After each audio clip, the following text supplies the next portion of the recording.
অবশেষে ইরানের কাছে সত্যি সত্যি এখন হারতে যাচ্ছে আমেরিকা। আপনি যদি খেয়াল করে দেখেন যে হরমুজ প্রণালী এটা যদি ইরান বন্ধ রাখতে পারে তাহলে কিন্তু টেকনিক্যালি ইরান জিতে গেছে। আর যদি আমেরিকা কোনো কারণে কারো শক্তি বললে এটা খুলে দিতে পারে, উন্মুক্ত করে দিতে পারে পুরো বিশ্বের জন্য, তাহলে কিন্তু ইরান হেরে গেছে এই যুদ্ধের মধ্যে।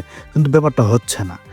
হরমুজ প্রণালী বন্ধ ছিল, এখনো বন্ধ আছে এবং বন্ধ থাকবে ভবিষ্যতে। ট্রাম্প এখন 5 বছরের বাচ্চার মতন এর কাছে তার কাছে ওর কাছে দৌড়াদৌড়ি করে বেড়াচ্ছে, কিন্তু কেউ কোনো পাত্তা দিচ্ছে না। এই যে দেখেন ছবিগুলো দেখেন, একটু রিপোর্টগুলো একটু পড়েন।